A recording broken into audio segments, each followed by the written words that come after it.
Good afternoon, everybody. Welcome to Samvad. We are assuming Samvad for 2021 as of today. And Dr. Vinay Dabolkar has been kind enough to accept our invitation and kickstart the series for this year. So, thank you, sir. So, I will just ask our student volunteer, Shivanki, to introduce the speaker and take it from here. Yeah. So all of you enjoy Samvad. Good afternoon, all.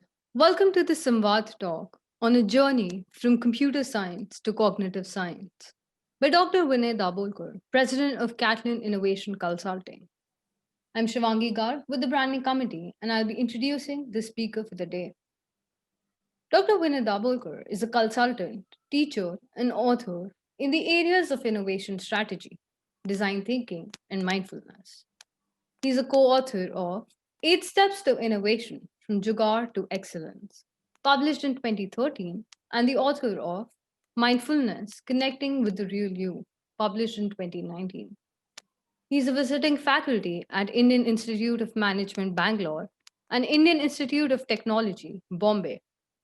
He has spent a decade in the IT sector in two companies, Motorola and Saskin. So has a BTech from IIT Bombay and a PhD from University at Buffalo, both in computer science. In 2006, Dr. Dabolkar shifted his professional work from software engineering to management of innovation. This shift also involved moving from the corporate world to freelancing. Design thinking and mindfulness got gradually added to his portfolio during the next decade. His work intersected with various aspects of cognitive science, some of which Dr. Dabolkar has incorporated in his teachings and books. The topics came from various disciplines such as psychology, neuroscience, philosophy, and more recently from artificial intelligence, mathematics, and physics. In this talk, Dr. Dabulkar will be presenting a ringside view of cognitive science and its emergence from the shadows of various other departments into a department of its own. We warm heartedly welcome you, sir, to deliver a multidisciplinary talk about your professional journey from computer science to cognitive science. Thank you. Thank you, Shivangi. It's a really kind introduction. And thanks, Professor Jaya, for hosting me. And let me just give you a couple of triggers. Actually, my neighbor is Professor Subhajit Sen, a good friend of mine, and we go for a chat and discuss something. And I ended up borrowing this book from him. Um, and this I actually have read only one of the chapters here, which is modeling models of self-organization. So very well written book. And then we discussed on it, and it was really his idea. So I really thank Subhajit for encouraging me to talk about this, and then Professor Jaya encouraged me as well. So really happy and honored to be part of your Samvad series. And I'm hoping that we actually have some meaningful conversation in the process. I mean, I've titled it really a journey, but I'm hoping that it's not so much about the journey that is important, but we end up actually discussing some aspects of maybe computer science, but perhaps cognitive science. And hopefully you will be, you become curious about a few things which you were not earlier curious about. I mean, that's the hope. There's also a second trigger which happened recently, which I thought was interesting, and that was IIT Kanpur launched this new department of cognitive science. And this was about a month ago, I think. So I thought, okay, what is this? I mean, cognitive science is an area which sits under different departments. It sits under computer science, it's under biological sciences, um, HSS, psychology, right? So what does it really mean to really have a department of its own? So that just got me thinking, and I thought maybe um, is it possible to create a view as to how do I see cognitive science really as a discipline? and that was a trigger. Yeah, so these are the two triggers.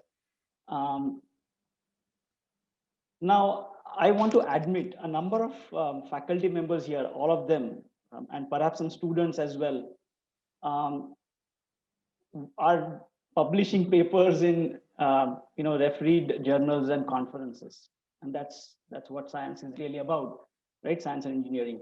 Now, I have not done that for a number of years, and so this is really I'm just saying this is a cyclist view on psychology, which means I have been a heavy user of cognitive science, and not really a scientist in in cognitive science publishing papers. But I just want to bring out this experiment, which if you've not done, you should just try to draw a cycle by yourself. And this is an experiment which a number of people have done. I have done it myself in my workshops, and most of the people end up making some mistakes or the other in drawing just the cycle. You know, um, but by the way, even cyclists make mistake in drawing cycles. So cyclist view of psychology may be useful, but remember that I could be making some mistakes and I could have some incorrect views. So I'm hoping that you might ask questions, and we might be able to then discuss, and perhaps after the talk find out whether something was right or wrong. Okay. All right. Now, these are the three areas in which I have really done work in the past 10, 15 years. And that's what I'll use as an underlying background. Usually I will have workshops on each of these topics, and cognitive science would play a background kind of a topic.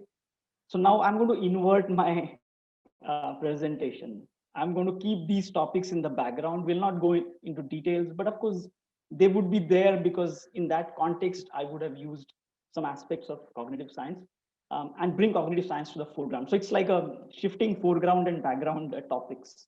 Yeah. So I'll go step by step. I'll take first this innovation related work, then design thinking, and then mindfulness. All right, so this is actually journey started in 2006. By then I had done work in the corporate world for about 10 years. I worked in largely two kinds of areas. One was electronic design automation, where I used my work, my research in whatever I had done during my graduate studies. And that involved a lot of algorithms, optimizations, and so on. And then the other, this was about 4 years. And then the rest of the 6 years, I ended up working in our company actually shifted focus to telecommunications. So it was a world of, again, a lot of state machines, a lot of communication protocols, developing software, and then managing software teams and engineering teams, and interfacing with teams like product management, which was actually that time headed by Professor Shrikant.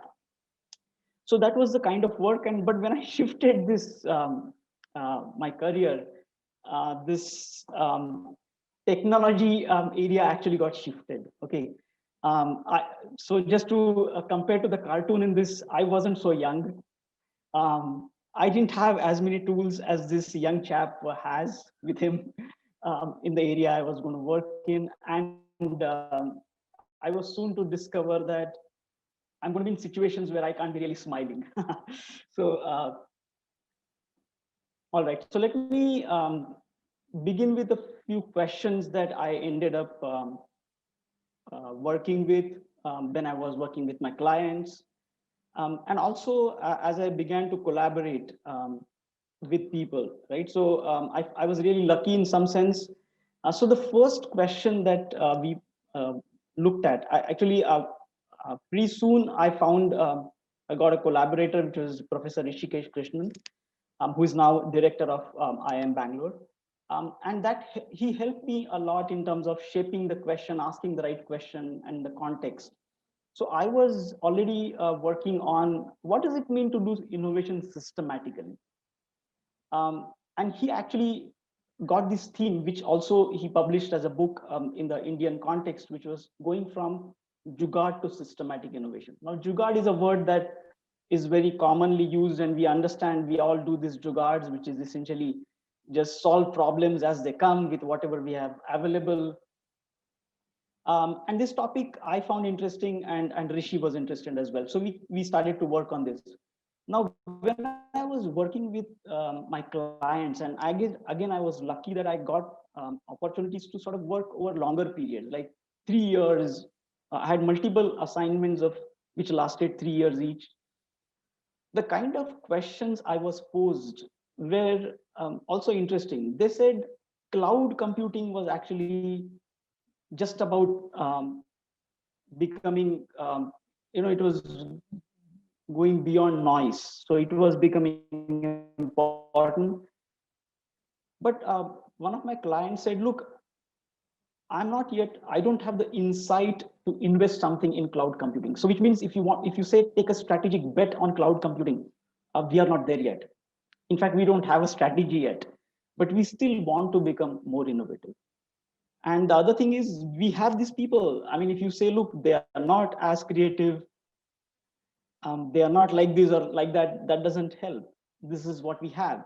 So the subtext to the question that I ended up asking was, how do we go from jugaad to systematic innovation, irrespective of culture and strategy?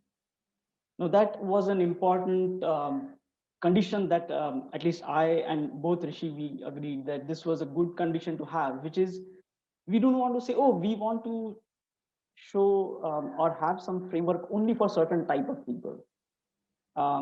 We said, okay, no matter what, um, can anybody, so what was really assumed here?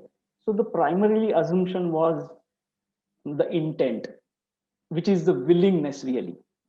So it's kind of your, if you say, if there's a will, there's a way type of stuff. If somebody has a will or an organization has a will, is there a way that we can show? That really was the question as far as systematic innovation is concerned. So what we did was we actually divided this problem first into 3 sub-problems. First problem we said is a pipeline problem. You can always look at idea funnel, which leads to innovation eventually. So the first thing is, okay, do you have an idea pipeline? How do we create that systematically? The second question was velocity, which means, if I have just ideas which I write in my notebook or my laptop or phone or Excel sheet or intranet portal and just sits there, then what's the use? So can I have really how do I improve velocity so that idea moves forward in some systematic manner? And the last question we called batting average question, which used the cricket analogy to say that, look, if you just have singles, you can make runs, but you can't win a game. And if you try to hit sixer on every ball, that will not work because sixers are risky. So somewhere you need to balance your portfolio of singles, fours, and sixers. And your success rate of sixers cannot be really very low. Maybe it can't be 90%, but it can't be like 10-15%. So somewhere maybe 50%, 40%, 60%.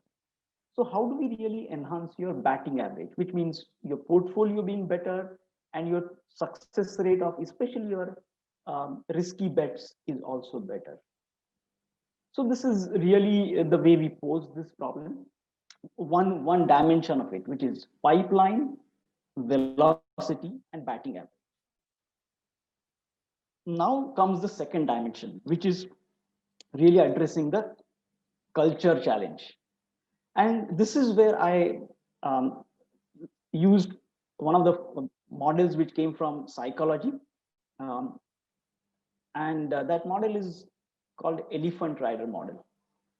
Now, what it says is, actually the question that it is trying to address is, how do we sustain these? Suppose I increase my pipeline today. 6 months later, it might go down again. I might ask ideas, people will give ideas, but how do I sustain? And that's really where this is from a book called Switch that we borrowed it from. What it says is that our thinking process can be looked upon as has these 2 modes, elephant mode and rider mode.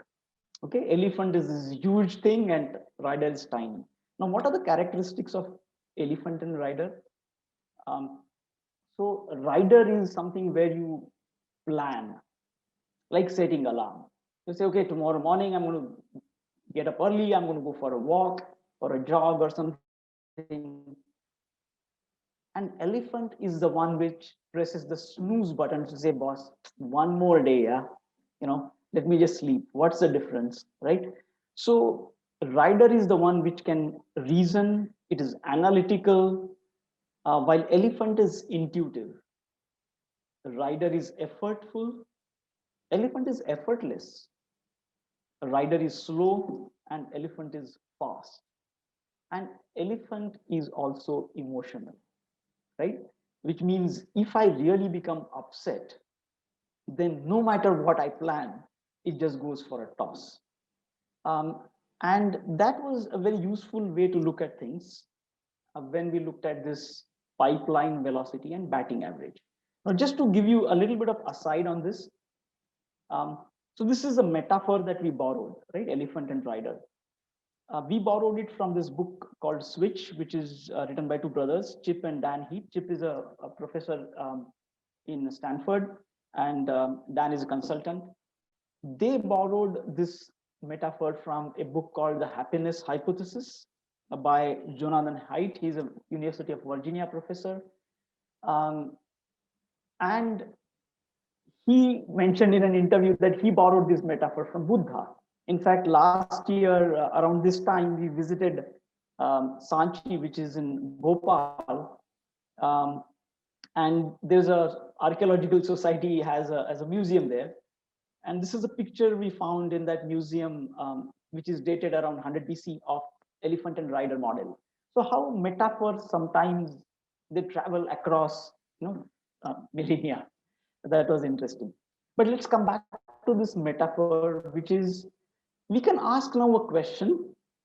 So this is an exercise I do commonly among the executive education programs that I do, which means people here are actually, when I'm doing this workshop, they would have been in the organizations, they would have seen innovation sometimes not happening, sometimes happening. So I asked this question, okay, if innovation is not happening as well as you think it should, is it primarily an elephant problem or a velocity problem or batting average? And is it a rider problem or an elephant problem? Right? Rider would mean lack of direction, um, don't know how to proceed, right? So rider needs direction and elephant needs motivation, right? And elephant is also kind of um, constrained by the old habits. And whenever they have fight, by the way, that how the fight gets resolved, because elephant has 6-ton advantage. So elephant really wins hands down. So this is the kind of responses I got. If you can typically see velocity gets a lot of points. So many times, sometimes pipeline is also problem. So this varies, by the way. There is no common pattern, but it's safe to say that velocity typically figures in as an important parameter, which means people get ideas, they have ideas, but they just don't move forward much. Yeah. So what happens is this lens makes it clearer to people to see that, oh, that means I need to really solve velocity problem perhaps. And between rider and elephant, again, depending on what your challenge is, you may have to then focus. Is it because I don't know what to do? Or is it because I really don't have time? I'm busy with many other things. So you see, this framework started helping in for themselves, whoever was interested to see, oh, is this what really the challenge is? So what we did was in the book, we used this framework to actually make this 3x3. So on one hand, you have this pipeline velocity and batting average. And on the other hand, you have, do you want to direct the rider, which means if the rider doesn't know what to do? Or do you need motivation to the elephant part? And finally, shaping the path. Shaping the path means, if you, so let me just give you an example. One of the organizations we did some work with, both I and Rishi, it was a shipyard. And they said, look, we take 8 years to build a ship, and our competition does it in 4 years.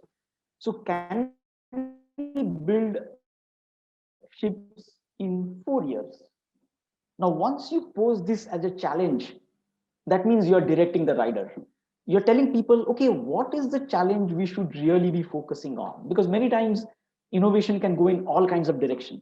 So when you pose a challenge like this, what you're doing is you're directing the rider. But for motivating the elephant, you may have to encourage them. Look, if you give ideas, we will recognize you, or some mechanism so that they get incentivized. And shaping the path could mean perhaps um, having a challenge campaign, throwing a challenge on the intranet portal or something, and giving some 7 days for people to get back.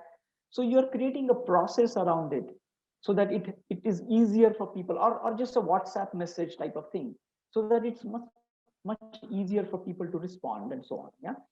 Improving velocity. If you, I don't know whether you have participated in hackathon kind of events. A hackathon event would actually tell people to just bring your idea and start building something. Maybe bring your sleeping bag and let's do it on Saturday, Sunday type of stuff. So that shapes the path for improving velocity. Yeah. Or if you don't know how to proceed, then maybe suggesting tools to prototype something that might help people to take the idea forward, right? So we will not go into the details of this, but the idea is you can use a framework like this, and then you can learn to focus somewhere. Oh, if pipeline is my problem, and maybe we should look at whether we have a direction challenge, in which case we can pose a challenge, direct the rider, or we have an elephant problem, and so on. Yeah. All right. Now, as I said, we also started to see that velocity problem is perhaps the trickiest. Yeah. And if velocity problem is the trickiest, could fear of failure be one of the major hindrances? And so that's a very natural thing to look at, right? Because if I really afraid to fail, then why would I do anything? I would say, look, let me just not do anything. Um, so I don't know, this is a picture from this movie, A Beautiful Mind, which is loosely based on the life of Nobel laureate John Nash. And he's in this movie now. When this picture, I captured this snap. He's playing a game of Go with his um, friend Martin, and Martin is asking him a question. See, this John Nash is not attending any class. Why? Because he wanted to think about truly original idea. And he felt that if he attends a class, then his idea will be biased by teachers, what they're saying. So he says, let me not attend any class because I really, really want a truly original idea. So, but having said that, many of his classmates had published some papers and he had not got any clue about his problem. So these guys are teasing him. And this Martin is teasing him to ask by asking this question, what if you lose? Now, we don't have to go to Princeton University. We don't have to do PhD. We are quite familiar with this question. This question has been with us in our school days. What if I don't get the rank? What if I don't get the marks? What if I don't get into college, right? So this question is something we are quite familiar with. Now, for me, within a couple of years' time, there was this financial crisis, which means there was a downturn. And here I was, in a freelancing mode, hoping that I'll get assignments and projects. And I was lucky; I kept getting projects. And then this happened, and then I realized, oh my God, what if I don't get any project now? What happens, right? So you actually fear, fear of losing or the risk of failure is not a number in the Excel sheet, or it's not just a probability, right? You actually feel it in your body. It sometimes affect your sleep. It has all kinds of repercussions, right? So sometimes it's good to feel what that is, because then it's not just the probability number. And that is around this time I came across this book, Black Swan, by Nassim Taleb. Actually, I first read his interview in McKinsey Quarterly 2008. And, this Black Swan book is about rare and really high impact events, which are very rare but very high impact. And in fact, COVID pandemic is could be one such event. If you, I mean, Nassim Taleb argues that it is not, because he actually, first of all, pandemics was very much mentioned in Black Swan, that pandemics in a highly networked society of this kind can create havoc. And in fact, in January last year, also, he published a paper saying, after the China had COVID, he said, look, we should really be doing all kinds of measures, and nobody listened. So he doesn't agree that it's a black swan, that it was predictable.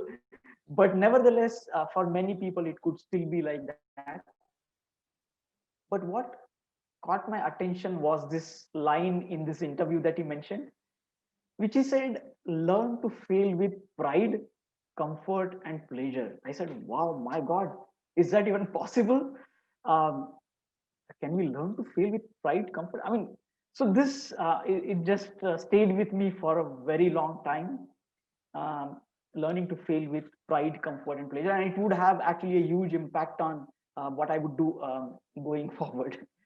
Uh, the two key takeaways from Black Swan for me was, one is, what he suggested is do more trial and error. He's saying keep doing small experiments. Keep doing experiments where the cost of failure is very low. Okay, if the cost of failure is low, just take all the risk you can, because then you're not losing much. So that's where the fail with comfort comes from. That became an important part of my work. But the second important takeaway for me, and I would say that's the key villain in the story for Black Swan, which is confirmation bias, which means that we have this tendency to really seek, filter, and only see that data which confirms my beliefs.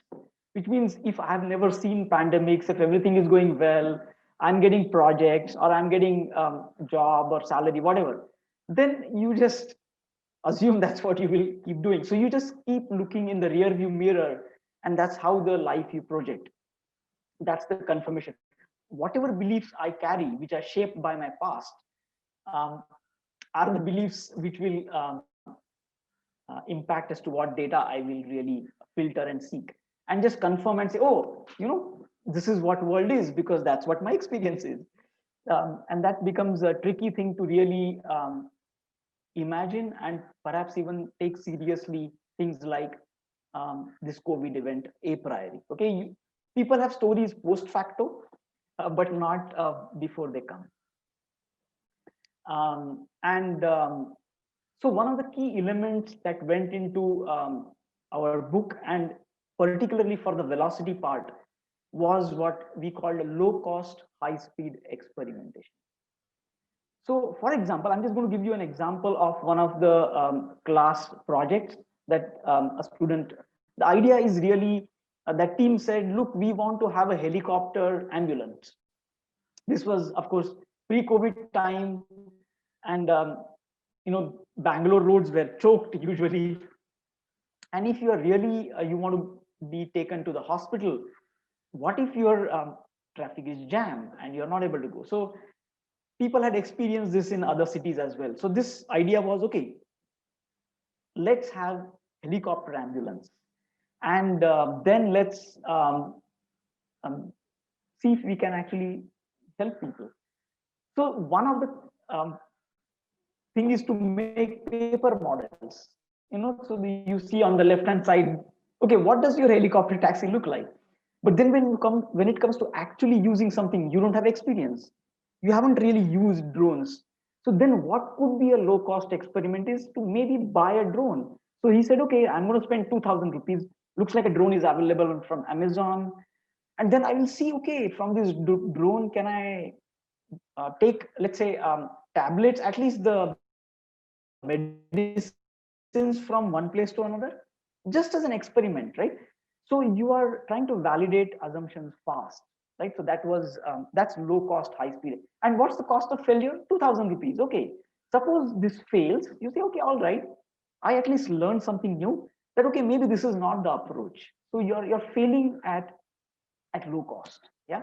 And another interesting thing we looked at was what is called doing the last experiment first. Um, Now, this is just to give you an example. This left picture that you see is a rock climber, Alex Honnold, and um, he's known for he's one of the best rock climbers in the world. And what he did a couple of years ago was climb 3,000 feet rock wall called El. Yeah. So imagine this picture is taken. You see, he's at um, 2,000 feet there, and there is no rope, and he's climbing, and he climbed it pretty fast actually. Um, you might see it looks like a suicide attempt almost, right? 3,000 feet wall without any rope, right? But in the TED talk, that if you follow the link, you'll see the TED talk. What he says is it felt as comfortable and natural as a walk in the park. That was really surprising for me. Why would Alex, is he lying? Is he really lying here to say, that boss, I can do anything? It felt as comfortable and natural as a walk in the park. But then I looked at what he did actually. If you look at what preparation he did, I mean, he did huge amount. He had climbed this wall with rope 50 times before even he decided to prepare for a free solo. But this is called free solo. Okay, and just this particular step that is you're seeing there, he was doing the stretch for 1 year, just the stretch of the leg for 1 year, right? He had mapped 1,000 steps in his diary as to what is required. So let's assume 3 feet is one step. So he had 1,000 steps memorized just to what it means for that step. But that's not the main point. The main point is this particular step on the left is called the boulder problem. That was the most difficult part of this climb.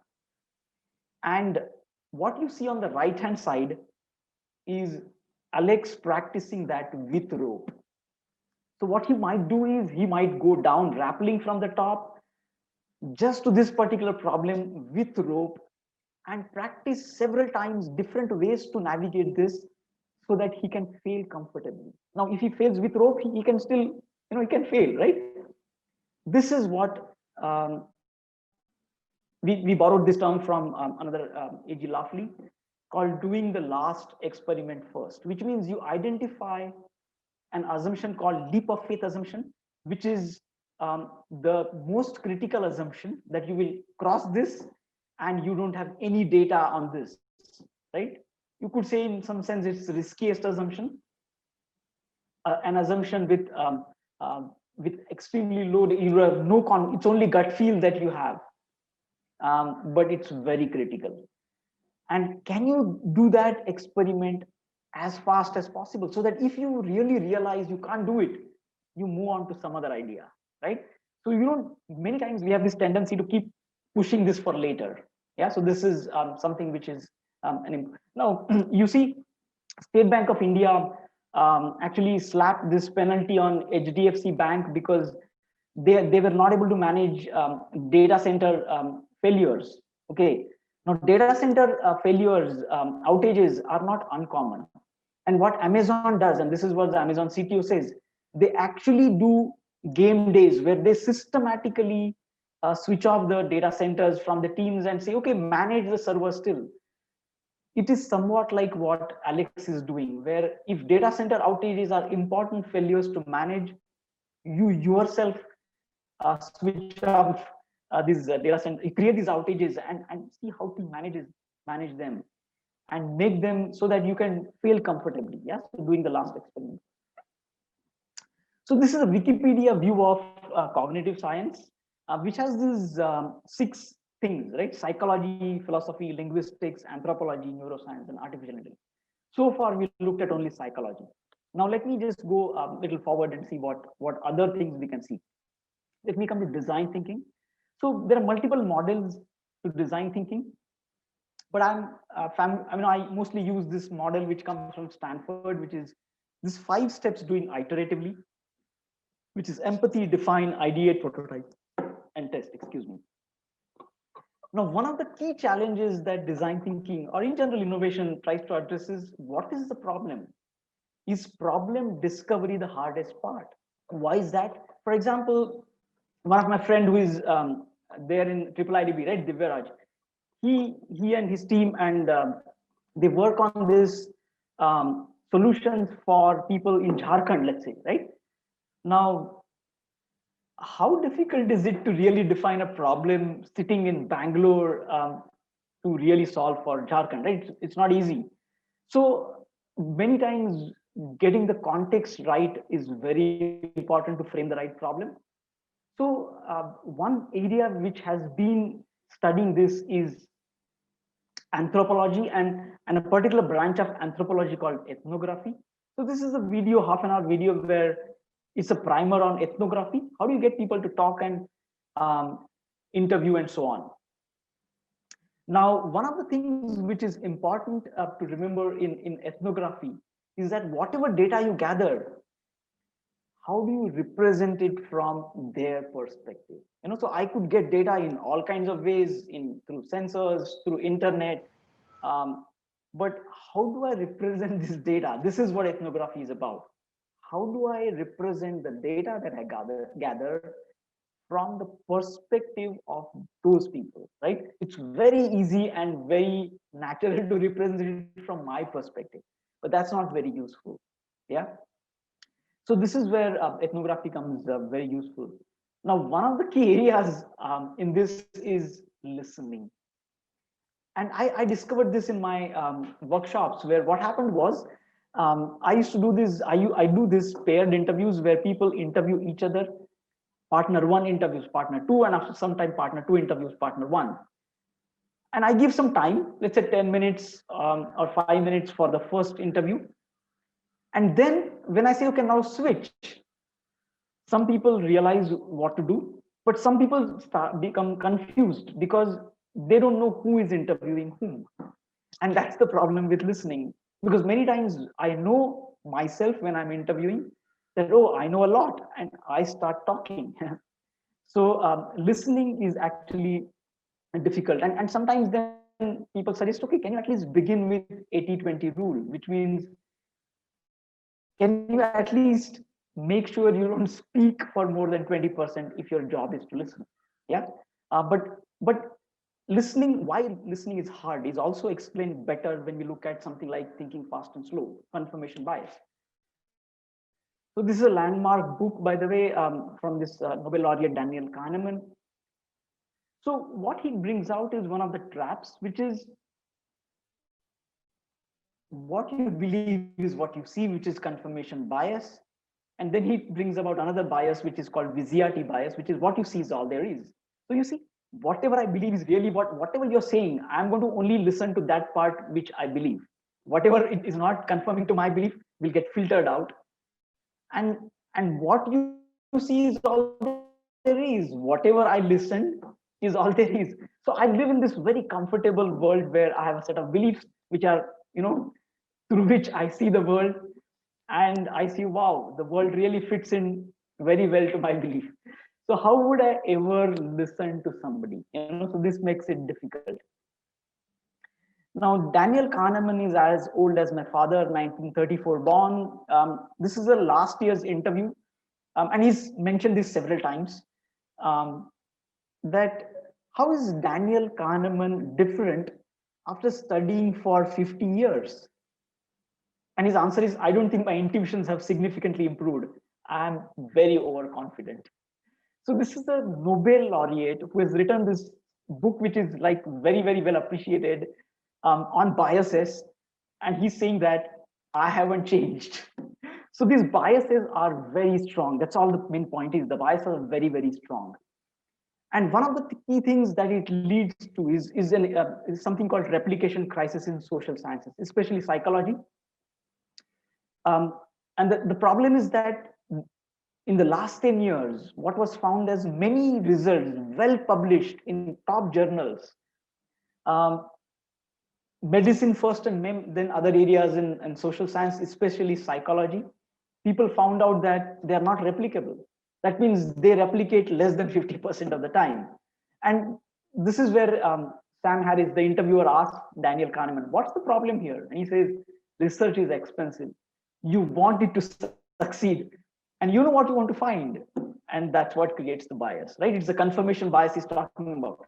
I know what I want, and I look for it and I get it. And he calls it p hacking. Maybe that's what the common term is, the statistical significance. I just create it, right? A lot of it is self-delusion. So it's really, biases are really that important. Now let me talk a little bit about the other part, which is define part of design thinking. Now this is a program for healthcare executives that I participate in IIM Bangalore, and these are a set of doctors or hospital managers. So the way they frame their challenge, it says to raise the service standard of a hospital reception to that of Taj Hotel Group, right? They're saying, how do we really raise service? So what they're using is using a metaphor, which is reception of a Taj Hotel. Can my hospital reception have the similar quality here? Now, just because you're asking a question doesn't mean you have answer.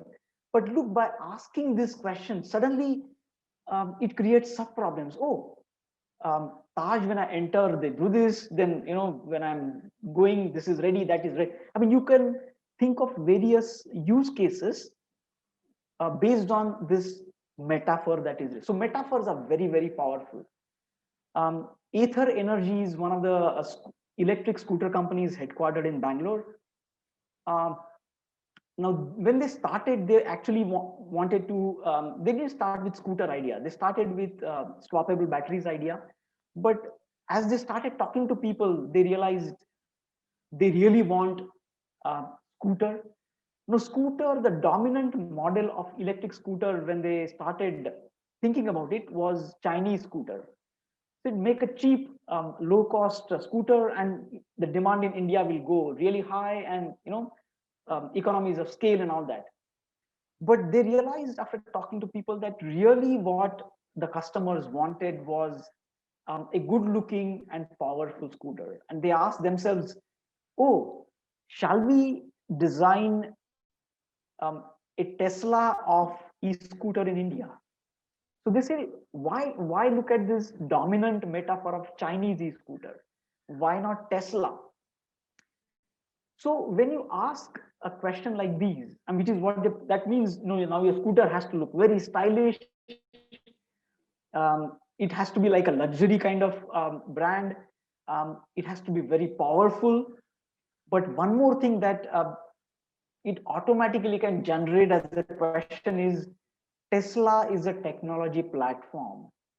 You can deliver features, new features like self-driving features on the air. So does it mean even Tesla will be a platform as well, technology platform, where you deliver new features online? And that's what they pursued. So you see, metaphors are generative, which means once you ask questions, the other attribute of the metaphor can give you another question which you had not thought of before. Yeah. So and that's very helpful. So this was a quick overview of a few more things, which is we added linguistics, which is metaphors, and anthropology, particularly ethnography, how it is useful. Yeah. Okay. Now let me quickly go and cover some aspects from mindfulness perspective. Okay. Now, what's the key question mindfulness try to address? So this is a tendency that to go off balance in our life. So this is a picture from Hindi Medium, a Hindi movie. And there's this couple, Raj and Vita, Saba Karim, I think that's the name of the actress. And they have 5-year-old daughter, and they are currently trying to find out which school she should go to. And the school near to them is Hindi Medium, that's where they've studied. But they know that Hindi medium is not really suitable for her. And we have sort of all gone through this, right? So this Mita gets, and the admission to an English medium school is very, very difficult.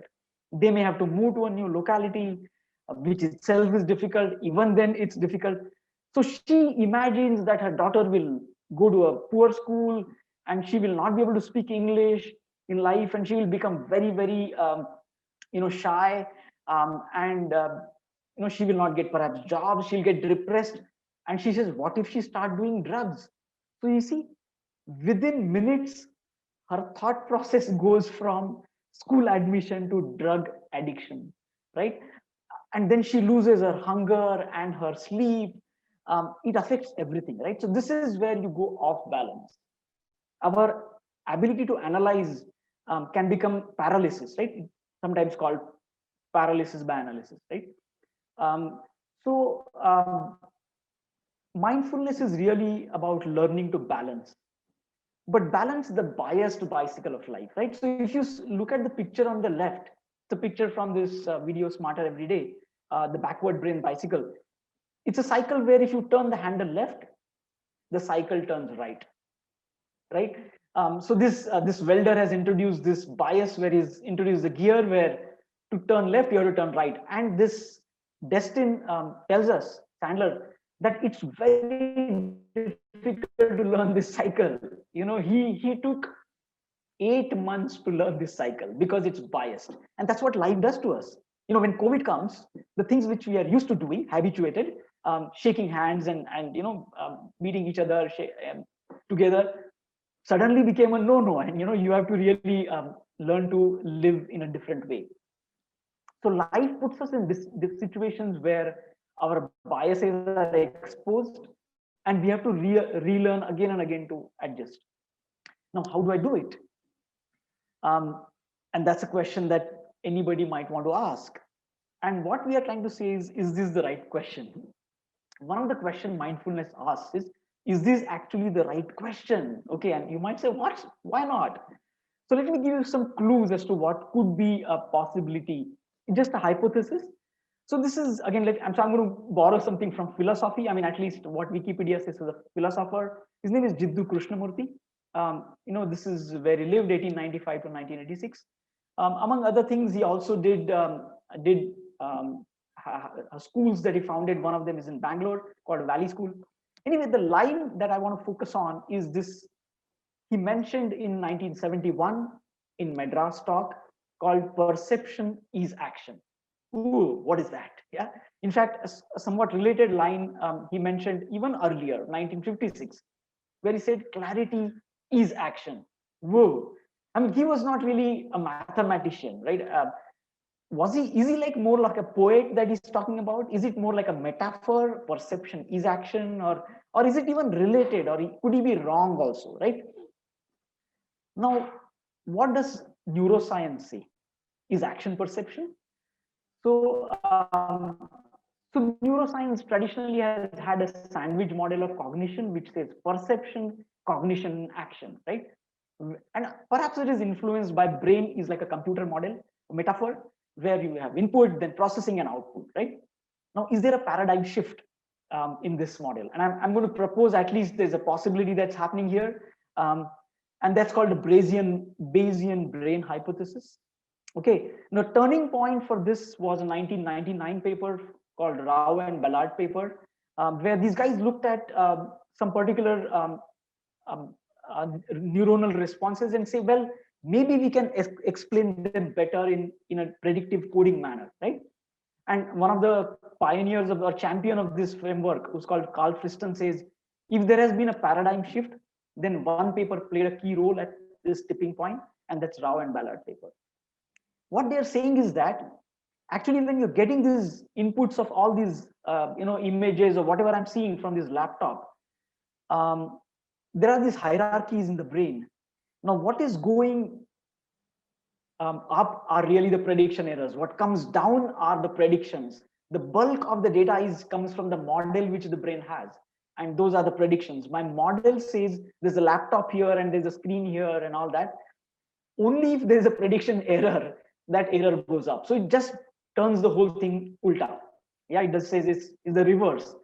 Primarily, it's the predictive process which predicts what is there. So these three elements of this Rao-Ballard approach is that it uses Kalman filtering like hierarchical predictive coding process. It says perception as a Bayesian inference with generative model, and it uses variation. I mean, if you're not familiar, don't worry. But if you're familiar with machine learning, you may have heard some of these terms. The first idea was sort of old, borrowed from Helmholtz in 1860s, and then of course control systems and also signal processing at least 50 years. The second idea came from Helmholtz machine, which is 1995, Diane and Hinton, the Turing Award winner guy. And the stochastic gradient descent was also more than 50 years old. Okay.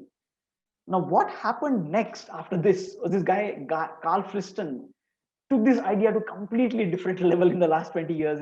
He's published, I think, some 1,000 papers in 20 years, H index of 240 or something, some phenomenal publishes. 2017 itself, he published some 85 papers. Well, anyway, so the way he extended this, he calls this free energy principle. He extended this first that this variational free energy called, which is the predictive error, if you say, he extended to action, which is action itself is also minimization of prediction error. He extended that from brain to any living system.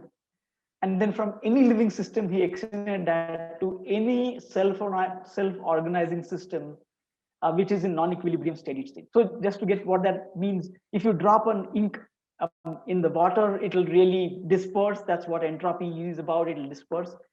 But if it starts to really collapse again, that's what it's shown in the figure, then you start wondering, oh, is that a living system, right? Because the tendency of a non-living system is to just increase the entropy, right? A living system remains in a non-equilibrium. That means my temperature 36.5, it doesn't become equilibrium with the surrounding temperature, right? So I remain in states which are non-equilibrium steady state. Okay, so this is what it did. And what this active inference framework tells us is that action and perception both are really doing the same thing, which is minimizing variational free energy. Variational free energy comes from information theoretic background. These are, I mean, don't worry about this. If you are interested, you can go and look at them. So he said, okay, action and perception are just minimization of variational free energy. So is perception action under active inference? It says perception is a form of action in a very, very mathematical sense, right? In all these formula wise, you can state mathematically that perception is a form of action. Yeah. So I mean, I was really surprised. Oh, wow.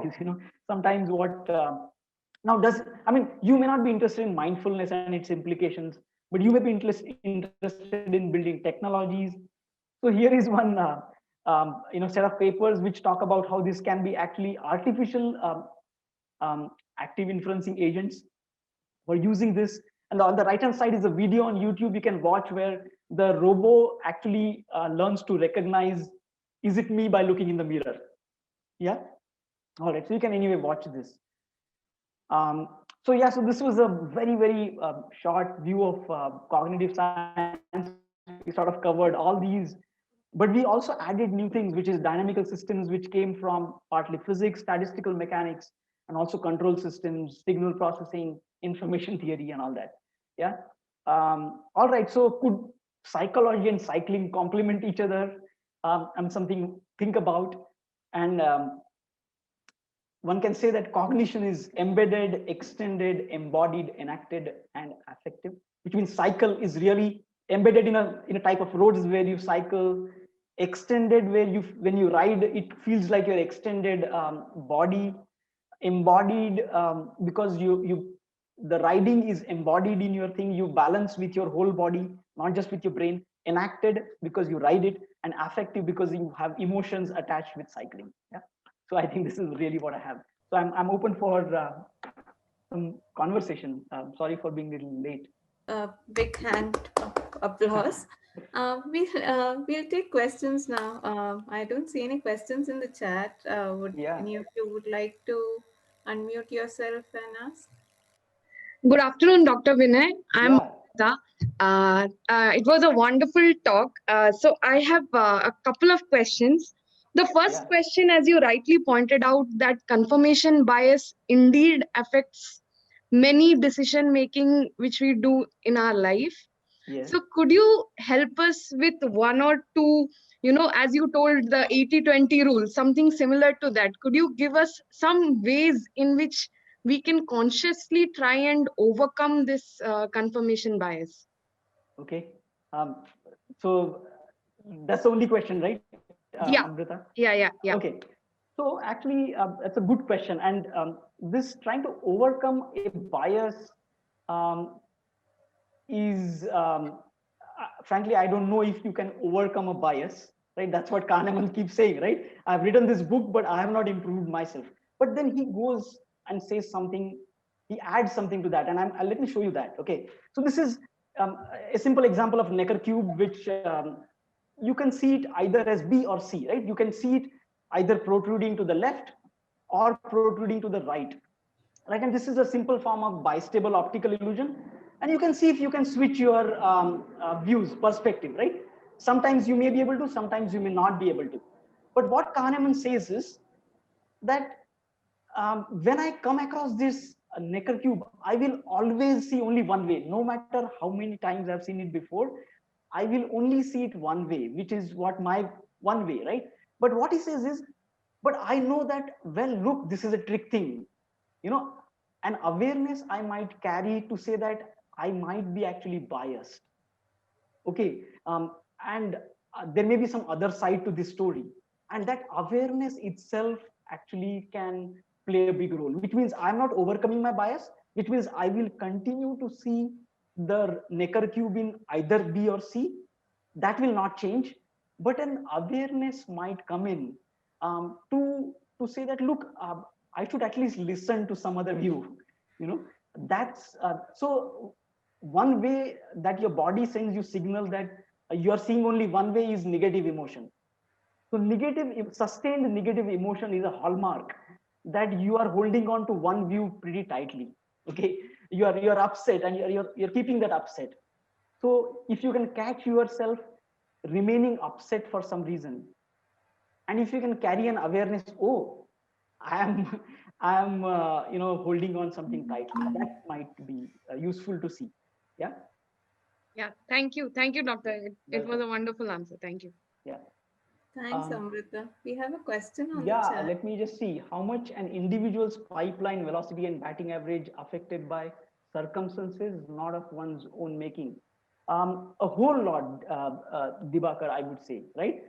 You imagine, right? I mean, we looked at this. I mean, either COVID situation or the 2008 downturn that I talked about. I might have imagined a lot of things, and suddenly the circumstances might change significantly, right?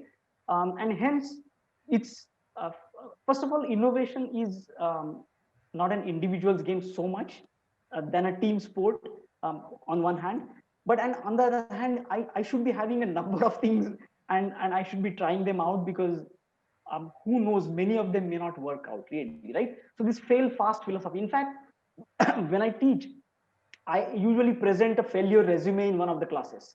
The number of experiments have failed, because that becomes very important to look at. You should be comfortable with failing, because you never know what might work, what might not. I hope it is it gives some clue, Deepakar. Hey, Vinay, I had a question. Yeah.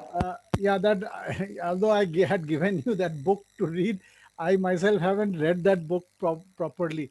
So, what is the connection between this connectionist philosophy or thinking that was popular, in the 90s, to cognitive science? What is the? I Uh, mean, you mean what is written in the book to cognitive science? huh? Yeah. So okay, you see, okay, so maybe I should just go back. Let's see if I can go back.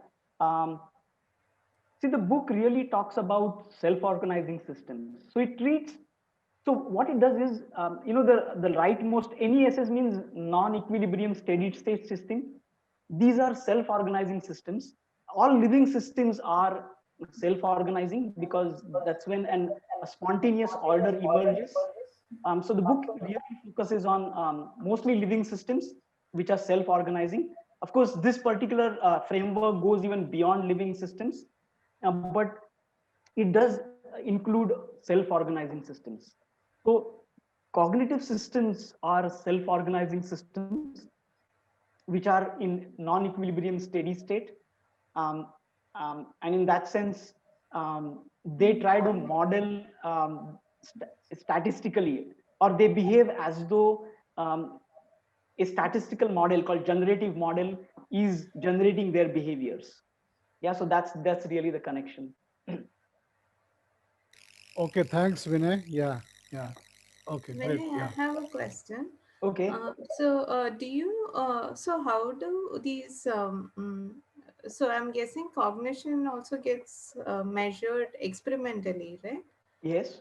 So how do, I mean, so I can understand how it can be set up for human beings because we do have an understanding of how the human cognition system works.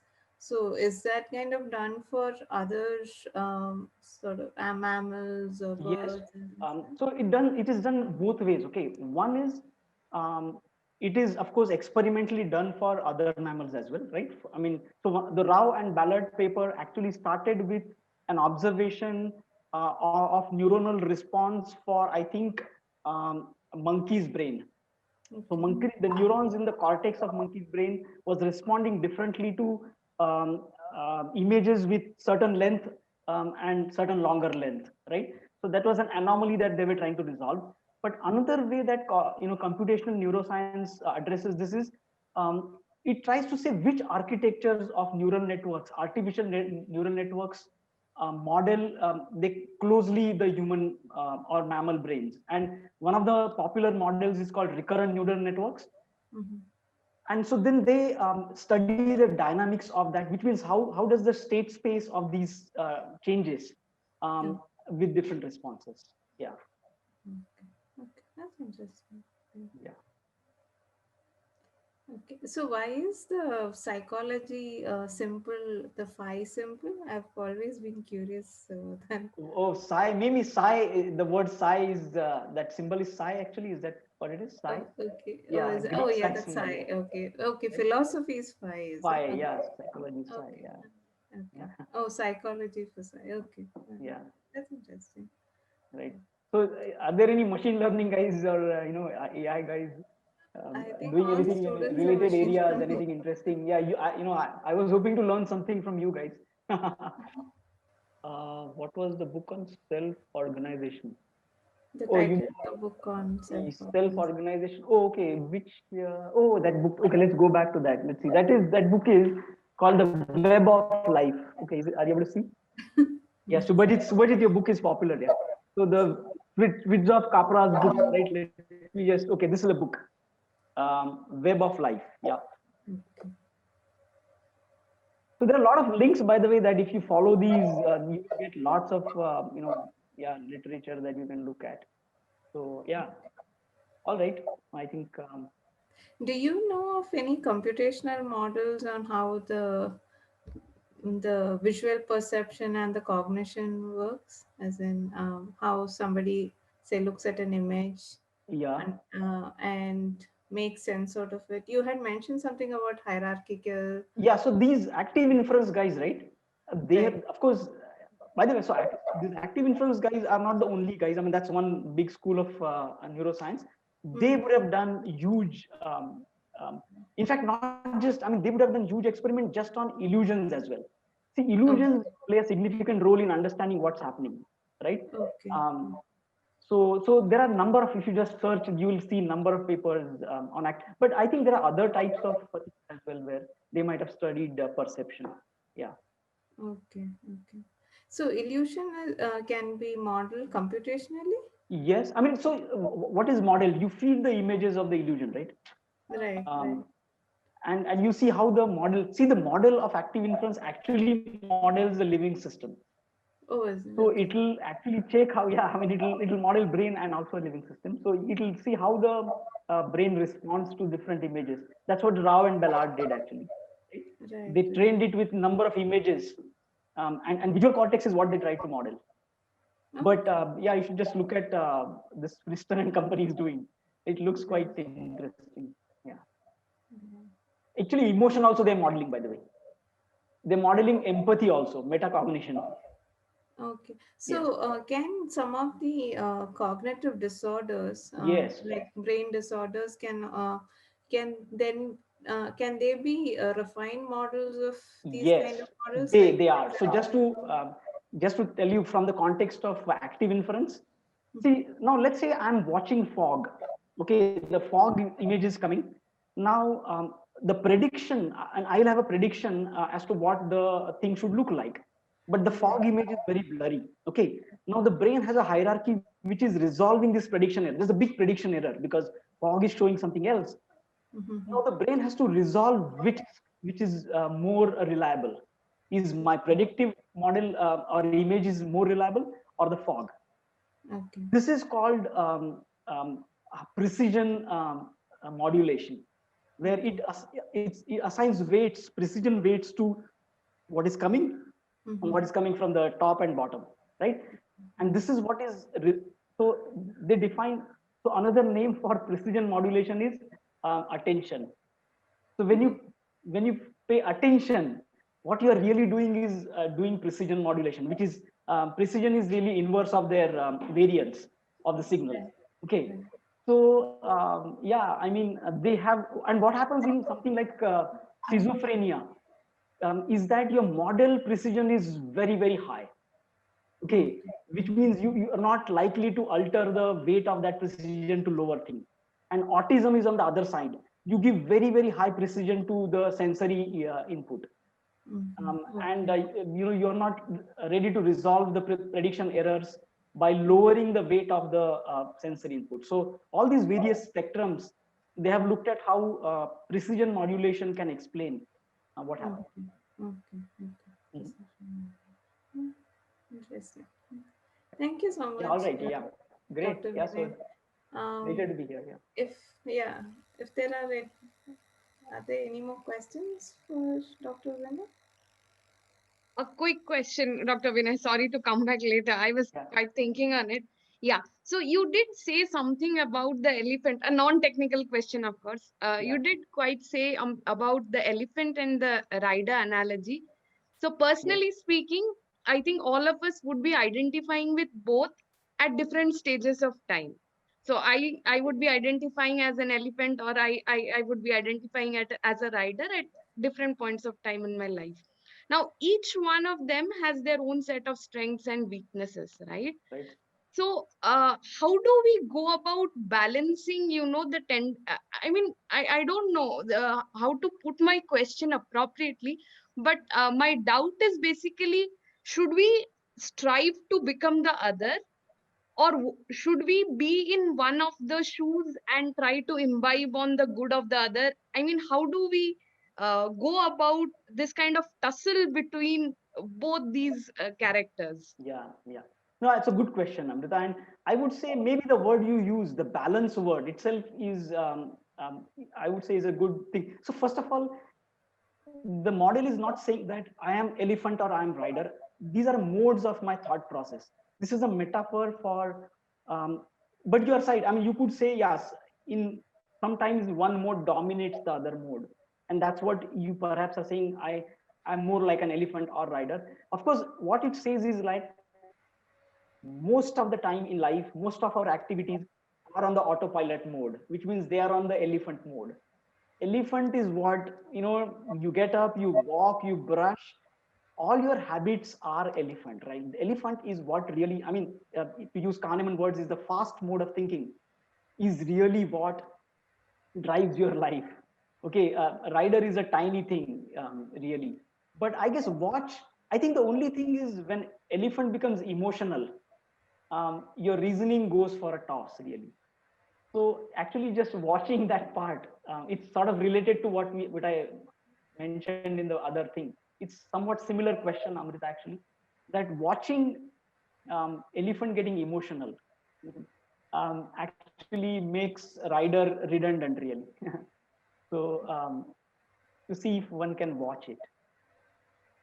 Right. So the key is to be aware. I think. Yeah, watchful alert. Yeah, right. Thank you. Thank you so much, Dr. Vinay. Okay, I think if there are no further questions, let's give another round of applause for Dr. Vinay. We would have really liked to have you over at our campus, but you know, the pandemic kind of Yeah, dictates our good. lives right now. Yeah, So thank you so yeah. much Thank again you. for It's a really pleasure. Thank you, Thank you, Vinay. Professor Yeah, Jaya. Yeah. great. Thank you, Vijay. Thanks. thank you, Yeah, Thank you. Yeah, Subhajit, bye. for bringing Yeah, in thanks. a wonderful speaker. Yeah, bye. thanks. Okay. Yeah, thank you again. Bye. Yeah.